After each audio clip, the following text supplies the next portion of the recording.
ओम नमः शिवाय। हर हर महादेव शंभू। हर हर महादेव। जय माता दी मित्रों, कैसे हैं आप सब। आशा करता हूँ भगवान शिव की, माँ जगदम्बा की कृपा से आप सब अपने स्थान पर कुशल मंगल से होंगे। बहुत सारे लोग कई बार ये कहते हैं, जो आस्तिक कम और नास्तिकता की तरफ थोड़ा सा ज़्यादा होते हैं, कि यार क्या करोगे मंदिर में जाके, वहाँ पे पत्थर के भगवान होते हैं, पत्थर की मूर्तियाँ होती हैं, क्या मिलेगा।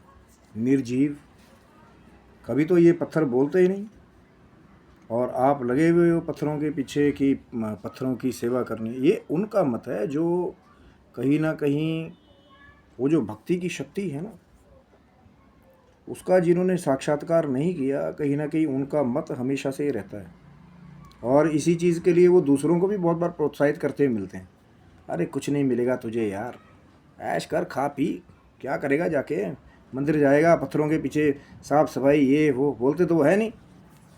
तो ये लॉजिक जो है ना, वो जो थोड़े से नास्तिकता की तरफ जो वो लोग जो हैं, जिनकी आस्था नहीं है भक्ति की शक्ति में, जिन्होंने भक्ति का चमत्कार नहीं देखा है, आज उनके लिए खास करके आज एक ऐसा साक्षात्कार लेकर के आया हूँ, जो कहीं ना कहीं एक ऐसी सत्य घटना है, एक सत्य हिस्ट्री है, कि जहाँ से एक भक्त का ऐसा विश्वास था जिसने भगवान को पत्थर से भी प्रकट कर दिया।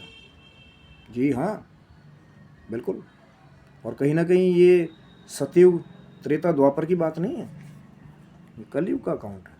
जैसे बहुत सारे वो जो बहुत बुद्धिमान जो लोग हैं, जो ये तर्क देते हैं कि भैया कलयुग में तो कोई भगवान आएंगे नहीं, कलयुग में तो कोई अवतार हो ही नहीं सकता, कलयुग में तो कभी कोई ऐसा दैविक चमत्कार हो नहीं सकता, सबके सब पाखंडी हैं, ये सबके सब बताने वाले जो है वो झूठ बता रहे हैं।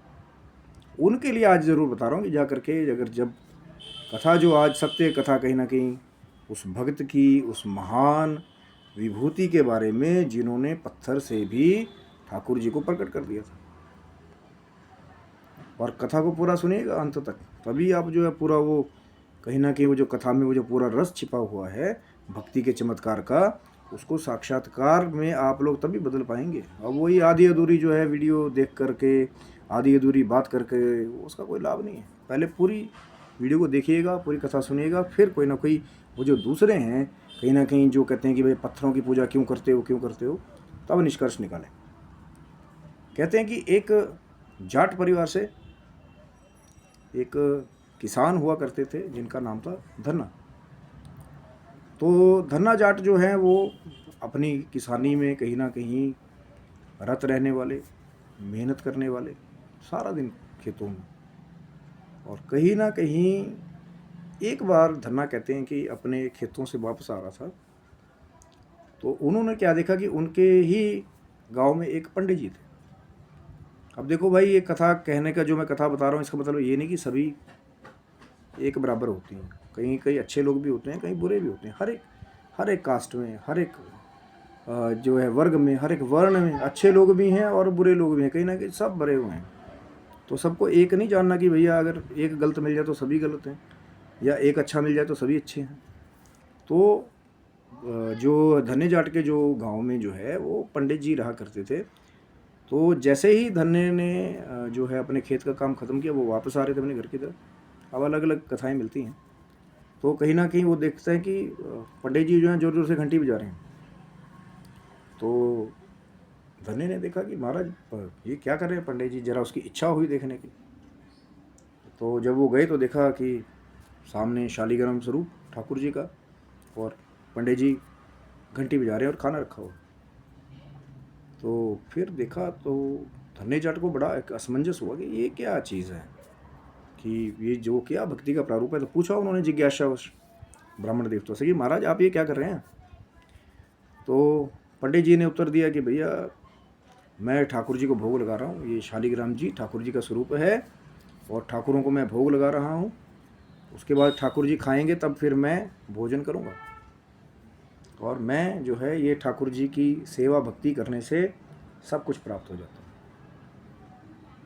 तो कहीं ना कहीं जो धन्ना जाट थे, जो कहीं ना कहीं उनके मन में इच्छा उत्पन्न हुई भक्ति करने की, कि मैं भी करूँगा जैसे पंडित जी कर रहे हैं। तो कहीं ना कहीं उन्होंने फिर पंडित जी से आग्रह किया कि महाराज अपने जो ये आपके ठाकुर जी हैं शालिग्राम जी, ये मेरे को दे दो, मैं भी जो है वो आपकी तरह भक्ति करूँगा। और कहते हैं कि अब इसमें बहुत अलग अलग कथाएं मिलती हैं कि फिर कुछ ऑफ़र भी दिया धन्य जाट ने कि आपको क्या चाहिए, फसल, या जैसे कई जगह मिलता है कि गायें जो है दी थी अपनी दुधारू जो है धन्य जाट ने। और कई जगह ये मिलता है अकाउंट कि पंडित जी ने कुछ शायद नहीं भी लिया था। ये अलग अलग कथा, हरी अनंत हरी कथा अनंत, लोगों ने अपनी अपनी तरफ से कई बार कई चीज़ें अलग अलग तरह से कथाएँ कही। तो पंडित जी ने कहा कि अगर मैं अपना शालिग्राम जो है वो धन्य जाट को दे दूंगा तो मैं क्या करूँगा, ये उनका विचार।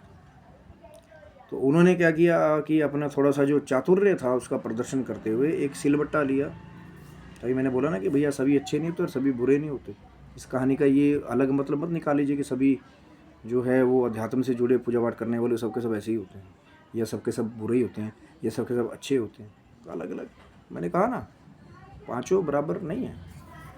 तो पंडित जी ने अपना थोड़ा चातुर्य दिखाया वहाँ पे, कहा कि एक सिलबट्टा लिया, कहता है कि धन्य मैं तुझे बड़ा शालिग्राम दूंगा, आप तो छोटा मेरे से डिमांड करना चाहते हो, मैं आपको बड़ा शालिग्राम दे रहा हूँ। आप जो है इनका पूजन करना, स्नान कराना, जो है भक्ति करना, पुष्प अर्पित करना, और पहले ठाकुर जी को भोग लगाना, उसके बाद खुद भोजन खाना, जैसे मैं घंटी बजा के भोग लगा। तो कहीं ना कहीं धन्य जाट ने बड़ी प्रसन्नता हुई धन्य जाट को, जब वो पहले छोटे से शालिग्राम के दर्शन हुए विग्रह के।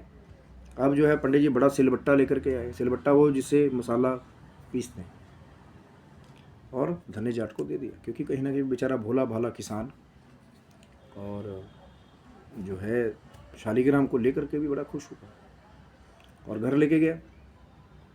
अब घर जब शालिग्राम को लेकर के गया तो फिर जैसा प्रोसेस जो है वो पंडित जी महाराज ने बताया था कि भैया पहले स्नान पूजन ध्यान, उसके बाद ठाकुर जी को भोग लगाना नित्यव्रती, फिर खुद खाना। तो धन्य ने वही किया, शालिग्राम जी को स्नान कराया, बड़े भाव से पुष्प अर्पित किए, और कहीं ना कहीं फिर जो है जो उसके घर में बना हुआ था वो भोजन सामग्री ला करके ठाकुर जी के आगे रखी, और फिर घंटी बजाई कि आओ ठाकुर जी खाना खाओ। अब ठाकुर जी कहाँ खाए ऐसे, क्योंकि एक तो भावना है, भाव अभिव्यक्ति है कि ठाकुर जी भोग लगाते हैं। तभी तो जो है जो बड़े बड़े लोग हैं वो जिस समय भोग लगाया जाता है वस्त्र से जो है वो भोजन की थाली को ढक देते हैं कि प्रभु जो है अगर आएँ, अगर खा भी रहे हैं तो चुपके से आएँ खाएँ। ये नहीं कि वो संसार में अगर वो नहीं आना चाहते सबके आगे तो उनको वो इसीलिए पर्दा किया जाता है। तो धन्य ने बार बार जो है वो खाना ठाकुर जी का रखा, बार बार घंटी बजाई, ठाकुर जी खाना खाओ खाना खाओ। अब खाना ठंडा भी हो गया, ठाकुर जी कहाँ खाए, और धन्ना अपनी जिद पे अड़ा रहा, क्योंकि उसके अंदर वो भक्ति थी और वो विश्वास था कहीं ना कहीं कि नहीं पहले ठाकुर जी को खिलाऊंगा तब खाऊंगा अपने आप। तो फिर कहते हैं कि धन्य जाट को अब कई जगह ये अकाउंट मिलता है कि 1 या 2 दिन गुजर गए धन्य जाट को। पत्नी ने भी बहुत जोर लगाया कि खाना खा लीजिए, आपको पता नहीं क्या हो गए। गाँव के लोगों में एक नई हवा उड़ गई कि भैया धन्ना जाट तो पागल हो गया, ये पता नहीं एक जगह बैठा हुआ है, इसको कोई भूत भूत चमट गया, कोई ना कोई तंत्र मंत्र शंत्र कर दिया किसी ने इसके ऊपर, और जो है ये दिमाग से अब गया। और कहीं ना कहीं धन्ना जो है वो अपनी जिद पे ऐसे अड़िग रहा अपनी भक्ति के ऊपर कि मैं खाऊंगा ही तभी, भले मेरे प्राण चले जाएं, लेकिन आज पहले ठाकुर जी खाना खाएंगे फिर मैं खाना खाऊंगा। और ये बहुत ध्यान देने वाली बात है ये, कि एक सिलबट्टे के आगे बैठ करके धन्ना जाट जो है अपनी भक्ति के भाव को प्रकट कर रहा था। शालिग्राम जी तो पंडित जी अपने पास ही रख लिए थे ना, पर सिलबट्टे को ही ठाकुर जी बता करके दे दिया था। तो धन्य जाट ने कहीं ना कहीं वो अड़ा रहा कि चाहे प्राण चले जाएं, लेकिन खाना जो है पहले ठाकुर जी खाएंगे तभी मैं खाऊंगा। तो कहते हैं कि जब ऐसे ही चलता रहा तो बैकुंठ में जो है वो ठाकुर जी बहुत परेशान हो गए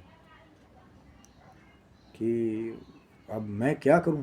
तो देवी लक्ष्मी जी ने पूछा ठाकुर जी से कि महाराज क्या चक्कर है, कि जो जगत के पालनहारी हैं, कहीं ना कहीं आप योग निद्रा में ज़्यादा मिलते हैं, आज बड़े बेचैन से व्याकुल दिखाई दे रहे हैं क्या। तो ठाकुर जी ने कहा कि मैं क्या करूं देवी लक्ष्मी, पृथ्वी पर मेरा एक भक्त है, और एक बड़ा ही विचित्र भक्त है, जो आज ही जिद पे अड़ा गया कि पहले ठाकुर जी खाएंगे। और पंडित जी वाली पूरी जो कहानी है वो भी बता दी ठाकुर जी ने देवी लक्ष्मी जी को कि आज वो अड़ा हुआ है कि खाना पहले ठाकुर जी खाएंगे तभी मैं खाऊंगा, और मुझे बड़ा डर है देवी लक्ष्मी कि कहीं उसे कुछ हो ना जाए। ये हैं हमारे ठाकुर जी, जिन्हें उन भक्तों का ख्याल है जो अपने भाव के लिए जो है संसार से लड़ जाते हैं। और कोई भी हिस्ट्री उठा करके देख लीजिए, चाहे मीराबाई की उठा के देख लीजिए, धन्ना जाट की उठा करके देख लीजिए, ऐसे लोगों को समाज ने ऐसा ऐसा दुत्कारा, ऐसे ऐसे ताने मारे। आजकल तो लोग थोड़ी सी भक्ति कर लेते हैं ना, तो वो कहते हैं कि यार नहीं यार, भगवान ने हमारा साथ नहीं दिया, ये है वो है। उन लोगों की जीवनी पढ़िए जा करके, मीराबाई जैसे, धन्य जाट जैसे, जिन्होंने कहीं ना कहीं भक्ति के लिए अपने जीवन को भी दांव पे लगा दिया। तो ठाकुर जी वहाँ पे व्याकुल हो गए और कहते हैं कि धन्य को कुछ हो ना जाए, इसीलिए ठाकुर जी उस सिलबट्टे के रूप में जो है प्रकट हो गए।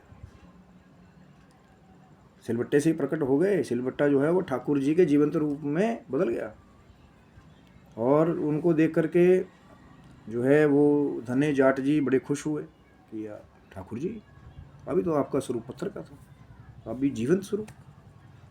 तो उन्होंने कहा भैया बाद में बात करेंगे, पहले खाना जो है वो खाया जाए। तो कहते हैं कि साक्षात ठाकुर जी ने वहाँ पर धन्य जाट का भोग जो है वो ग्रहण किया था। अब यहाँ पे बहुत सारी कथा ऐसी मिलती है कि सिर्फ वो जो ठाकुर जी के जो स्वरूप था वो सिर्फ धन्य जाट को दिखाई देता था। इसमें कहानी में दो राय जो है अलग अलग मिलती है। या एक जगह ये मिलता है कि रूप बदल करके एक नौकर का वेश बना करके जो है वो ठाकुर जी जो है फिर धन्य जाट के घर में गए थे। एक कहानी ये कि सिर्फ धन्य जाट को ठाकुर जी दिखाई देते थे, एक कहानी ये है कि नौकर बन करके ठाकुर जी वहाँ पे गए थे। तो फिर कहते हैं कि जब ठाकुर जी वहाँ गए और धन्य जाट ने कहा कि चलो महाराज ठाकुर जी चलो चले खेत में, यार घर पे क्या करोगे। तो गए खेत में। अब वहाँ पे धन्य जाट ने कहा यार ऐसे नहीं रोटी मिलती, मेहनत करनी पड़ती है, किसान के बेटे हैं हम। तो कहते हैं कि फिर यही वो पल था जब ठाकुर जी ने धन्य जाट के खेत में काम किया था। बिल्कुल सत्य कथा है ये, जाकर के आप लोग ढूंढ करके देखिएगा। क्योंकि भाव था धन्य जाट का, एक प्रेम का भाव था, ठाकुर जी को खाना खिलाना, अपने साथ खेत में लेके जाना। और भगवान ने भी उस भाव का मान रखते हुए धन्य जाट के खेतों में काम किया कि भैया मैं भी तेरे घर की रोटी खाता हूँ, मैं भी तेरे खेतों का काम करूँगा। भाव है भगवान का, भगवान भी लीला कर रहे हैं। और कहते हैं कि कहीं ना कहीं जब ये बात धीरे धीरे उजागर होने लगी कि कौन है जो धन्य जाट की जो है ऐसी ऐसी बंजर भूमि को भी उपजाऊ कर दे रहा है। क्योंकि ऐसा कहा जाता था कि धन्य जाट की कुछ भूमि ऐसी थी जो कहीं ना कहीं बंजर थी। तो जब ठाकुर जी के वहाँ चरण स्पर्श हो गए तो फिर वो भूमि ऐसी उपजाऊ हो गई कि सारे गांव में एक उसका ऐसा प्रताप फैला कि धन्य जाट के पास पता नहीं कौन सी ऐसी विद्या है या कौन सा ऐसा चमत्कार है कि जो बंजर भूमि को भी उपजाऊ कर दे रहा है। अभी कुछ तो है, लोगों को भी अब हो जाता है ना। वो पंडित जी जिन्होंने वो शालिग्राम जी नहीं दिए थे, सिलबट्टा दिया था, उनको भी हो गया कि भैया इसके पास कोई ना कोई, पता नहीं मैंने तो इसको नकली जो है वो स्वरूप दिया था, सिलबट्टा दिया था, ये कैसे है कि अब लोग कह रहे चमत्कार है चमत्कार है। कई लोगों को अब जब धन्य जाट की बातें सुनते थे कि ठाकुर जी से मिलो, आओ, ये करो वो करो, तो लोगों को ये भी था कि यार या तो ये बुरा गया या तो ठाकुर जी की इस पर कृपा होगी, ठाकुर जी इसको दिखाई देते हैं। तो कहीं ना कहीं पूरे गांव में एक वो जो शोर है वो कहीं ना कहीं उठा। और ये वो पल था जब कहीं ना कहीं ठाकुर जी धन्य जाट को अपने पूरे दर्शन दे करके उस सिलबट्टे में, और देखा उन लोगों ने भी जिन्होंने कई बार धन्य जाट को जो है कई बोलते थे बुरा गया ये वो फलाना, तो उस सिलबट्टे के स्वरूप में प्रकट होकर के ठाकुर जी उसी स्वरूप में विराजमान हो गए। और कहीं ना कहीं फिर जो जीवंत स्वरूप था ठाकुर जी का वो उसी में ही विलीन हो गया। अब ये कथाएं बड़े अलग अलग रूप से अलग अलग जगह मिलती हैं, लेकिन ये कथा का सबसे बड़ा एक जो रस है, सार है, वो यही है कि यदि भाव हो और भक्ति हो तो कण कण में प्रभु विराजमान है। चाहे वो पत्थर हो, कंकड़ हो, वृक्ष हो, मानव शरीर हो, हर एक जगह आप भगवान को भी प्रकट कर सकते हैं। जैसे खंबे में से प्रकट हो गए थे नरसिंह बन करके भगवान ठाकुर जी प्रहलाद के लिए, वैसे ही धन्य जाट के लिए प्रकट हुए ठाकुर जी उस सिलवट्टे में से, जो कहीं ना कहीं असली शालिग्राम भी नहीं था, है ना। अब कई बार हम लड़ते हैं ना कि यार ये विग्रह आपका ऐसा है, ऐसी भक्ति ऐसा, लेकिन जिसका भाव होता है ना, जो सरलता से जाकर के, अब लड़ते रहो वहाँ पे कि पहले जल यहाँ चढ़ाना है, वहाँ चढ़ाना है, ऐसा करना है, ऐसा घूम के जाओ, लेकिन जिसका भाव सरल होता है, भक्ति होती है, वो ये न कि भगवान शंकर के ऊपर जैसे मर्जी जल चढ़ाए, उसका कल्याण ही होगा, क्योंकि शिव का मतलब ही होता है कल्याण करने वाला। एक ठाकुर जी वो थे जो अपने भक्त की दुविधा देख करके ज़्यादा दिन नहीं रह पाए, ये पता नहीं धन्य जाट को क्या हो जाएगा, तो अपना बैकुंठ छोड़ करके वो भी नीचे आ गए। ऐसे ही भगवान देवादिदेव महादेव शंकर भी हैं कि जब कृपा कर देते हैं अपने भक्तों के ऊपर, तो वो ये नहीं देखते कि भैया वो पहले उसने वहाँ पे जाके जल चढ़ाया, फिर जो है वो दूसरी जगह जाके जल चढ़ाया, फिर जाके तीसरी जगह जल चढ़ाया, तब जाके मेरे तक आया, वो नहीं देखते ये। और ना ही वहाँ पे गणेश जी लड़ाई करते हैं कि भैया पहले मुझे चढ़ाए कि पहले जो है ठाकुर पहले शिव जी को चढ़ाए कि नहीं चढ़ाए, क्योंकि ये न के न जैसे भी जिसका भाव हो, वो भगवान को भजे, चाहे वाचिक जाप से भजे चाहे मानसिक जाप से भजे, उसका कल्याण ही कल्याण है। ये भगवान शिव की, ठाकुर जी की कृपा है। और धन्ना जाट वो प्रसिद्ध कथा है, वो प्रसिद्ध इतिहास है, प्रसिद्ध सच्ची घटना है, जहाँ ठाकुर जी को भी उन्होंने प्रकट कर दिया एक सिलबट्टे में से।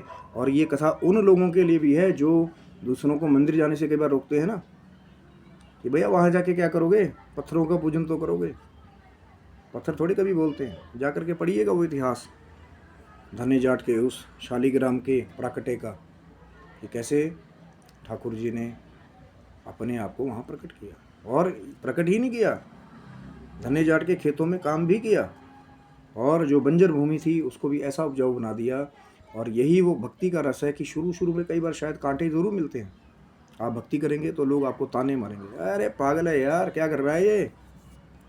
लेकिन जब चमत्कार होने लग जाते हैं, जब भगत का दृढ़ विश्वास होता है अपने प्रभु के ऊपर, तो प्रभु को भी उस दृढ़ विश्वास के आगे अपने दृढ़ रूप को प्रकट करना पड़ता है। ये भक्त और भगवान के बीच का एक बहुत ही सुंदर चित्रण है, ऐसे समझिए। ये नहीं है कि भगत कभी अपने भगत की बातें, भगवान जो है अपने भगत की बातें नहीं सुनते। जैसे ही भक्त जो है वो सच्चाई से, भाव से भगवान का स्मरण करता है, भगवान भी पल पल जो है अपने उस प्यारे भक्त का स्मरण करते हैं। हालांकि कुछ कठिनाइयाँ, मुश्किल ज़रूर आएगी, मैंने कहा ना, लेकिन अगर आपका फौलादी एक कहीं ना कहीं जिगरा होगा, कहीं ना कहीं आपकी भक्ति के अंदर वो दृढ़ता होगी, आपकी भक्ति के अंदर वो समर्पण होगा, तो फिर कहीं ना कहीं वो जो छोटे मोटे कंकर जो लोग मारते हैं ना, क्या करोगे भक्ति करके, अरे भाई तू तो पागल हो गया, अरे भाई ये तो बर्बाद है, वो छोटे मोटे कंकरों से आपका कुछ नहीं बनेगा। जब पत्थर जैसा, सिलबट्टे जैसा आपका एक मजबूत जिगरा होगा, जैसा था धन्य जाट का, जहाँ भगवान ठाकुर जी को भी अपने आप को स्वयं प्रकट करना पड़ा, और सारे संसार को वो उदाहरण दे दिया भगवान ने कि पत्थरों से भी भगवान प्रकट होते हैं। जाकर के पढ़िए पहले, फिर बताना वो लोग जो दूसरे हैं ना, जो कई बार लोगों को भक्ति करने से रोकते हैं कि क्या करोगे मंदिर जाकर के, क्या करोगे पूजा स्थलों पे जाकर के। ये है वो शक्ति जो चाहे सिलवट्टे के रूप में, चाहे शालिग्राम जी के रूप में, चाहे वो जो शिवलिंग के रूप में, वो जो महान शक्ति कहीं ना कहीं सदा से ऊर्जा का स्रोत रही है, वो हमेशा से भक्तों का छुप करके कल्याण करती आई है। पर सबको उनके दर्शन थोड़ी होंगे, दर्शन सिर्फ उसी को होंगे जिसकी आंखों में भक्ति का रस छुपा होगा, वही भगवान को देख सकता है। जिनकी आंखों में भक्ति का भाव छुपा होगा, वही आंखें देख सकती हैं भगवान को। और जिनके हृदय में भगवान का नाम होगा, तो प्रभु भी आकर के उनको दर्शन दे करके गले से लगा लेते हैं। जैसे दिया था प्रभु ने दर्शन धन्य जाट को, और उनके खेतों में भी ठाकुर जी ने काम किया था मजदूर बन करके। तो ये है भक्ति की पावर कि ठाकुर जी से भी खेतों में काम करवा ले। और ये ठाकुर जी की बड़ी गजब लीला है अपने भक्तों के साथ, वो कहीं ना कहीं सदा ही जो है प्रकट रहते हैं। और जब भी भक्त याद करे, किसी भी कण कण में, पूरे कण कण में हरि हर की माया समाई हुई है, चाहे भगवान शंकर का स्वरूप है, चाहे भगवान ठाकुर जी का स्वरूप है, जब भी याद करोगे भाव से, तो कोई ना कोई रूप लेकर के प्रकट हो जाते हैं, ना जाने किस रूप में आ जाए। इस संसार में सबसे मिलियो धाये, ना जाने किस रूप में तो है नारायण मिल जाए। बोले ठाकुर जी महाराज की जय। तो ये था मित्रों वीडियो इतिहास सच्चा धन्य जाट का, जो कहीं ना कहीं इस कलयुग में भक्ति की एक अपार परिकाष्ठा है। आशा करता हूँ वीडियो आपको अच्छा लगा होगा, जो कि एक सत्य घटना है और बड़ी ही दिव्य कथा है। लेकिन हरि अनंत हरि कथा अनंता, अलग अलग लोगों ने धन्य जाट की कथा को अलग अलग रूप से बताया है और अलग रूप से गाया है। तो मेरा ये विश्वास है कि ठाकुर जी की कृपा वाला, धन्य जाट की एक दृढ़ भक्ति वाला ये जो वीडियो है, ये जो कथा है, आपको अच्छी लगी होगी तो ज़रूर लाइक करें, शेयर करें, सब्सक्राइब करें। और उन लोगों को ज़्यादा शेयर करें जब कोई आपको प्रश्न कहता है ना कि भैया क्या करोगे मंदिर में जा करके, पत्थरों की सेवा करोगे, ये ज़रूर उनको शेयर कीजिएगा कहीं ना कहीं। तो आप स्वस्थ रहें, मस्त रहें, भगवान शिव की, माँ जगदम्बा की कृपा आपके समस्त परिवार के ऊपर बनी रहे। तब तक के लिए हर हर महादेव शंभू। जय माता दी मित्रों, राधे राधे, जय श्री कृष्ण।